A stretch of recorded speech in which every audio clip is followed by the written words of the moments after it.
Welcome to Musubi University. I'm Michihiro Matsumoto, your host. We at Musubi University try hard to build the bridge across troubled waters between east and west and north and south, together with my friend and colleague Michael. So we're here. We're in it together. Yes, right? we are. We're in it together. So, would you give your name and what's on your mind first? I am Michael. I am an American. I've been living here in Japan for 15 years. And despite all of the work that I've tried, I still don't quite understand Japanese people. So I'm hoping that Professor Matsumoto here will help me integrate better into Japanese society. Perfect.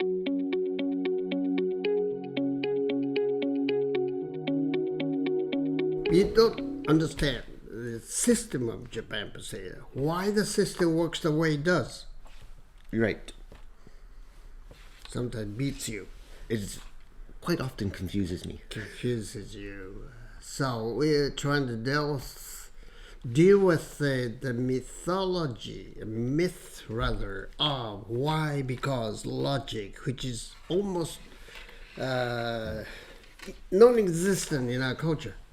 Because asking why is the best way to embarrass and lose friends in Japan. And hasn't that occurred to you? It has. I've had problems with asking why in Japan. You know why? I don't really understand why. I just know that whenever I ask why, I never get an answer. That's why you stopped asking why. Yes, I stopped asking why. Outside of my family, my wife who is Japanese and her family, I ask why. I've kind of lost a little bit of what I would say is curiosity about things because of that as well. That's a universal problem. Curiosity kills the cats. If you're too curious, if you're curious about the wrong things. Curiosity is a price to pay for becoming a genius, like Albert Einstein. Yes. He still was busy asking why, at the risk of losing friends. Yes. But he said, look, I'm incurably curious person. Mm-hmm. Before he became a genius, he was a curious guy. You're supposed to be a curious guy. Yes. You stopped asking why. Yes. You give me a story behind that when you first asked why. When I first asked why was the first time I arrived to Japan, and I was going through customs, and I was walking through, and I got stopped by the customs in Japan, and they were like, "We want to look into your suitcase. Come over here." And I'm like, "Why? What did I do?" And they just got very angry at me. Oh, really? Yeah, they just. How did you know he was angry? By the way he looked? The look on his face, the sound of his voice. The tone of his voice. Yes. Oh, why? Yes, yeah. That's pretty intimidating, isn't it? Yes. And at that same time, I was coming to visit my ex-girlfriend who showed me around Tokyo. And I just kept asking her why, like, oh, why is this like this, or why do you do this in Japan?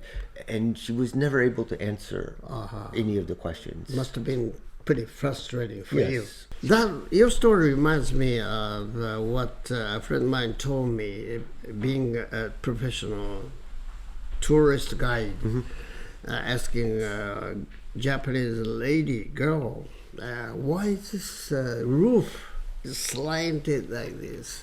She says, wait a minute, I don't know that. And she came back where she came from, and they said, this is because emperor, 31st emperor said blah blah blah. And they came back, and this tourist said, why did that particular emperor say that? Probably hit her like a bomb, because she wasn't expecting any further why questions. Yes. Just truth behind the fact. Yes. That's embarrassing, isn't it? Yes. You learn it the hard way. Yes. Then what? You stop asking why. Yeah. To be fair, I've never had real trouble with asking people why. Because I don't think it's in Japanese people's nature to be confrontational in that sense. But you don't get a response from people if you ask a question why, especially when they don't have if they don't know something, and they won't say, well, I don't know. And you will find that if they're your friend, you will start to see distance between you and them. Me asking why, it's the best way to lose friends at the expense of the loss of the decency or courtesy. Trying to be friendly, polite. Yes. But that's not very truthful, is it? No. How do you come up with the ways and means of countering that reaction? Because asking why is, you might end up losing friends or embarrassing your friends. But you really have to understand the situation. So how I've kind of skirted around asking why is trying to ask questions more indirectly. You're a therapist or a psychiatrist? Come on. I'm neither, but it's how I have adapted to being able to interact with Japanese people. So instead of asking like, oh, why is the roof slanted on this? I'm like, oh, wow, the roof is slanted. That's very interesting. So I try to make observations, waiting for someone to react if they have knowledge about something. How would Americans would come across hearing our conversation? There was a movie called Ugetsu Monogatari in America. The moon is beautiful. Translation: I want to have sex with you. I want to get laid. You know? Yeah. Why? It's an overinterpretation or underinterpretation. Yeah. Both, perhaps. Probably both. I've never seen the movie, so I kind of want to now. So if you're a translator, the moon is beautiful. Would that make sense to non-Japanese? Yes. Watching the movie. Yeah. Oh, the moon is beautiful. So what? It's very uninteresting. Uninteresting. Yeah. You would not bother to read into it. No. Perfect. You're civilized. No, thank you. Not everyone is as civilized as you are in Japan. So, truth and fact. Truth to that, yeah. Give any thought to that? I'm giving you the story. Yeah. The statement of fact. But I'm not stating my opinion because I'm an opinionated person. I'm just stating the fact. Yes. The people don't understand the meaning of the fact. No. So, how do you compromise this? When someone is stating something, would you bother to read into it? Or does it look the other way? Oh, I didn't hear that. It depends on the situation, I think.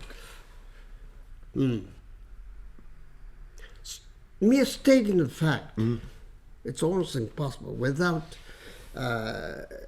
having some kind of underlying message way behind the back of your mind. I'm trying to get the answer straight from the back of your mind instead of the mouth. Yeah. We don't trust the mouth. Spoken words.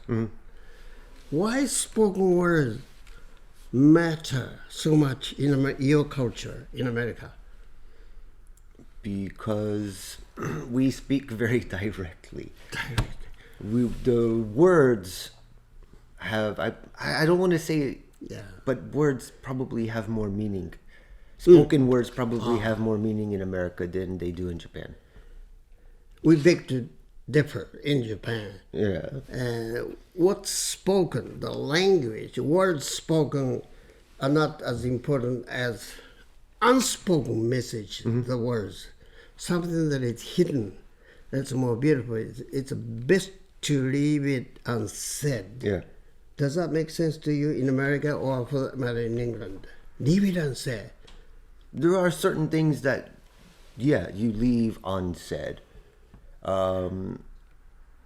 I think probably there's a smaller amount of things that are best left unsaid in America or in the UK than maybe in Japan.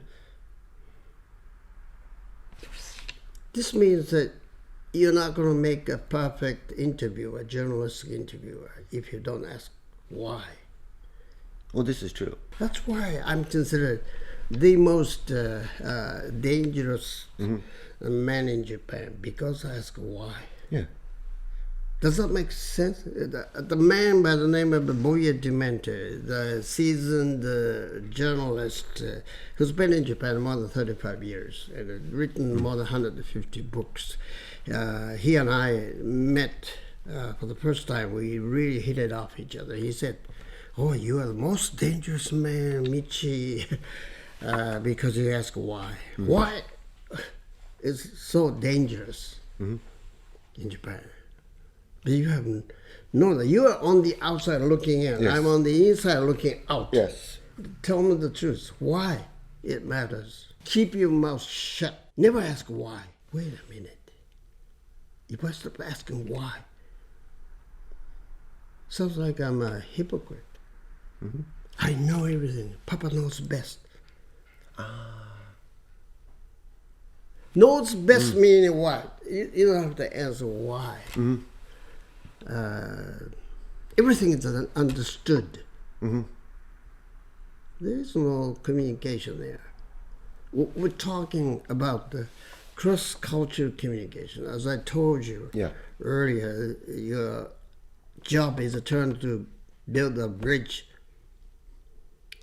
across troubled waters. You need to understand each other.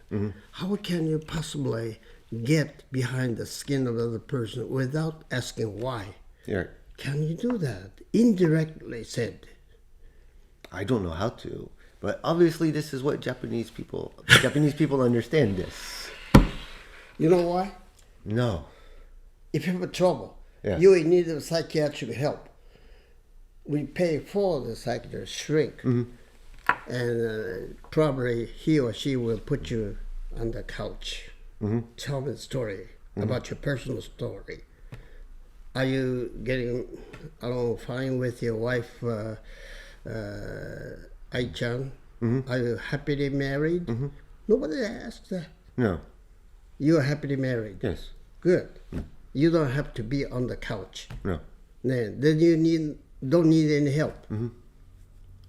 There's a lot of people staying in Japan, married people, have a lot of frustration, and particularly non-Japanese living in Japan, married to a Japanese wife, have a lot of problems. Yes. Why should it be different?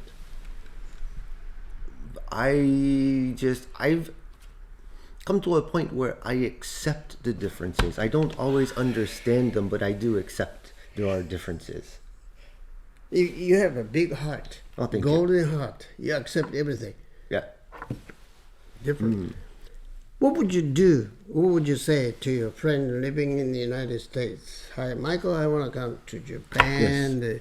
Give me do's and don'ts. The first thing that you say is Japan is a non-touching culture. Right. Don't hug anybody. Right. That will be the first thing. The second thing is what? Don't ask why.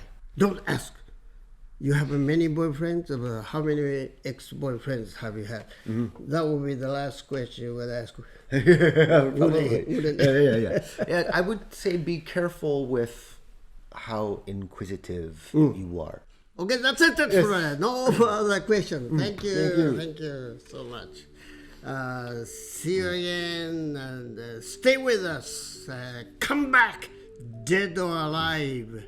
Michihiro Matsumoto with my colleague, Michael.